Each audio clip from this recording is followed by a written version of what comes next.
What's going on, guys? Welcome back to another video. As you might know, I've been a bit of a BMW fanboy over the last few years, with my last 3 cars being BMWs, but that might change this week because Audi have very kindly sent over this beautiful RS5 for me to test out, and I quite like it.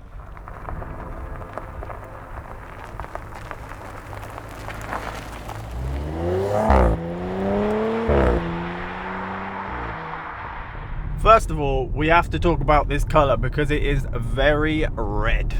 This colour is called Tango Red, and I actually really like it. I don't think I'm brave enough to ever spec a car in a colour this bold, but I can appreciate a nice red, and this is definitely a nice red. The RS5 currently starts at just under £72,000, but this car is a carbon black trim level car, which brings that price up to just over £78,000. With that, you get a bunch of carbon fibre and gloss black bits and bobs all over the car that replace the silver and chromy looking trims. You get carbon fibre bits around the front intakes, a carbon fibre front lip, and then we have the blacked out Audi rings and RS5 badging on this massive front grille. I think this just goes to show that a big front grille can actually look good on a car. So maybe some other German car manufacturer could learn something from this design. We also have Audi's new Matrix LED headlights, which are amazing, and the dynamic indicators are super nice. Audi definitely have some of the best looking head and tail lights in the game, so good job, Audi. As we come down the side of the car, we have gloss black mirror caps, we've got carbon fibre side skirts, and these very nice 20-inch Evo style wheels. I really like this wheel design, but I feel that they're a little bit wasted in black. If you spec up a Vorsprung RS5, these wheels actually come in silver, which I think looks so much better. Obviously, this is totally subjective, but if I was ordering one of these, I would definitely go for the silver wheels. Around the back of the car, we have a carbon fibre spoiler and a carbon fibre trim that goes around the back of the rear bumper, kind of like a diffuser, kind of not, and that goes around the massive oval exhaust tips. And speaking of the exhaust, this car has the upgraded sports exhaust, which is a £1,250 option. Obviously, it's never going to sound as good as the old V8, but for what it is, I think it sounds pretty beefy, and you get loads of pops and bangs on downshifts. Let's talk about the interior of this car, starting with these seats. These are some good looking seats. I love the honeycomb stitching and the RS badges. They're really comfy if you're just sitting back, chilling and cruising, but they're also supportive enough when you're giving it some to hold you in place. I've done over 1,000 miles in this car in the last few days, and not once have I had a sore bum or a sore back. I'm 6'4" and I usually struggle with not being able to get seats low enough or in the right position, but these are good. There's plenty of adjustment and I can get this exactly where I want it to be. They're also heated and massaging, and I have had both of those on the entire time I've had this car. It is so good.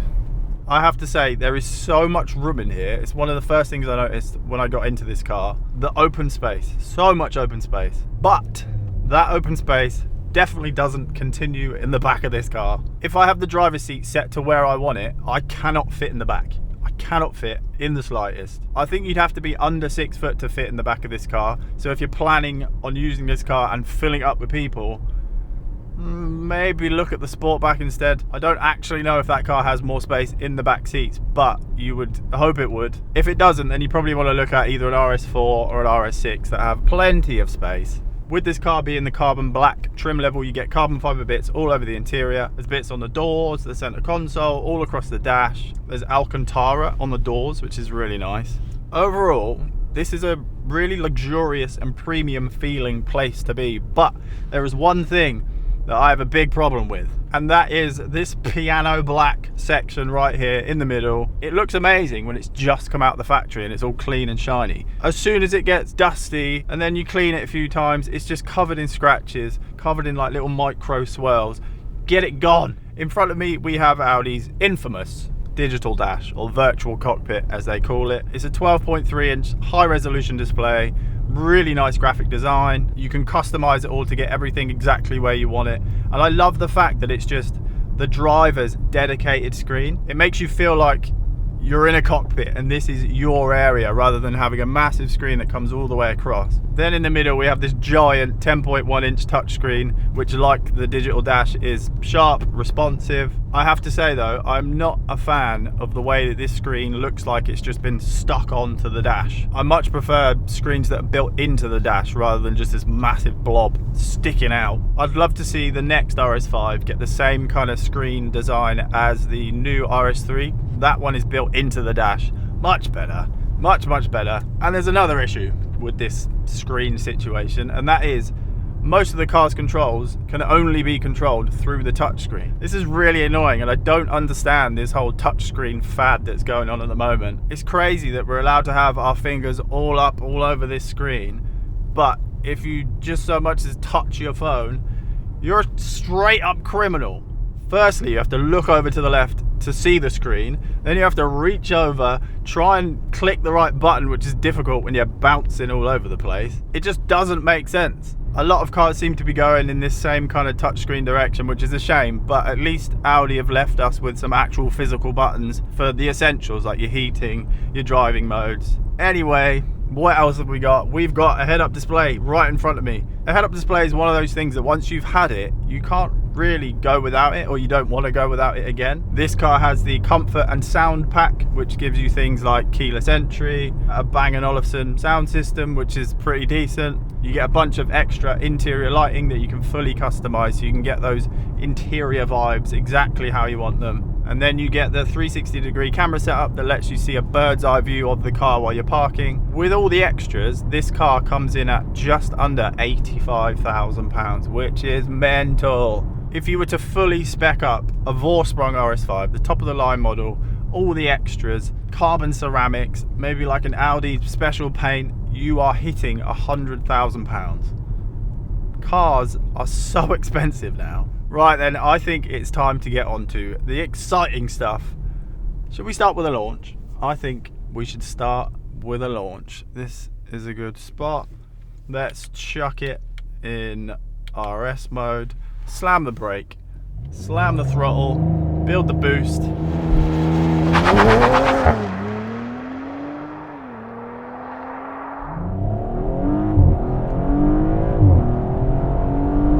Oh my god. Oh my god, that is fast.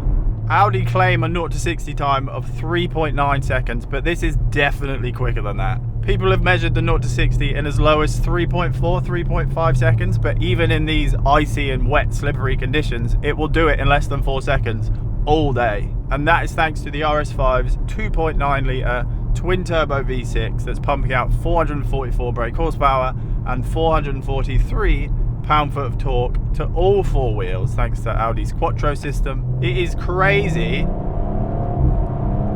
how much traction this car has. Like, it's actually difficult to get this car to break traction.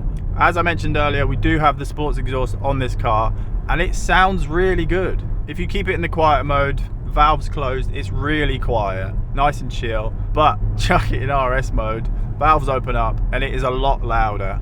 Between 2,000 and 4,000 RPM seems to be the sweet spot. That's where you get the pops and bangs on the downshifts.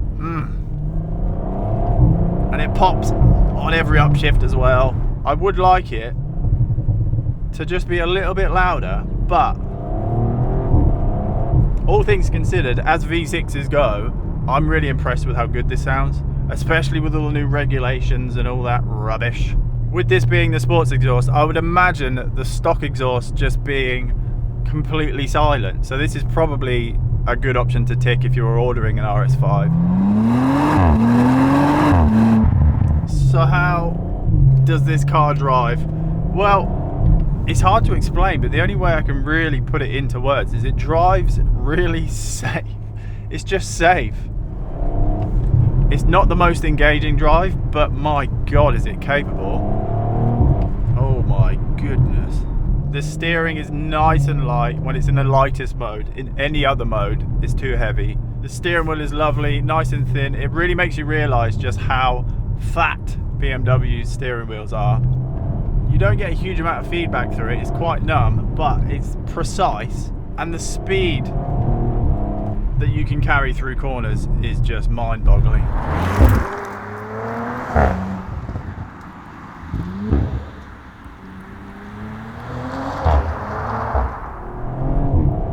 And then the way it puts the power down as you're coming out of a corner is just insane, especially on these icy roads. Like, these are slippery roads and it just sticks.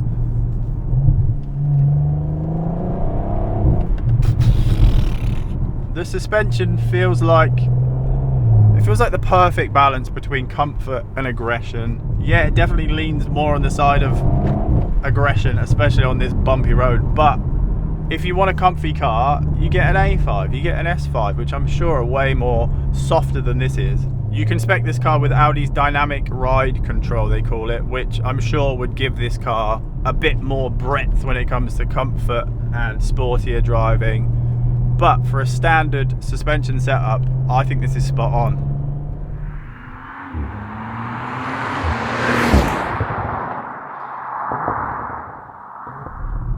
The brakes work really well. They're a little bit touchy when you're driving at slower speeds, but that's fine. Once your little ankle muscles adapt, it's not a problem at all. But when you're really pushing on, oh my god, they're fine. I can't see anybody needing the ceramic brakes. These are more than enough. This has an 8-speed automatic gearbox, and the way it shifts is really impressive. Chuck it in the softest mode in full auto and you can barely feel them, but then stick it in manual. Ooh, they're really punchy. I will say though, the downshifts are definitely slower than the upshifts. Oi, oi, oi.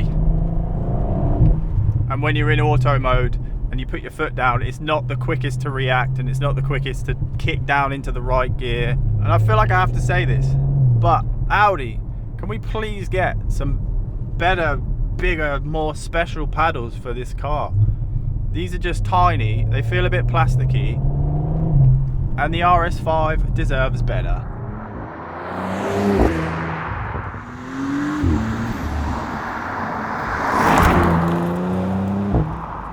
So how would I sum up the Audi RS5? Well, it's a very, very capable car, but it is not the most engaging car to drive.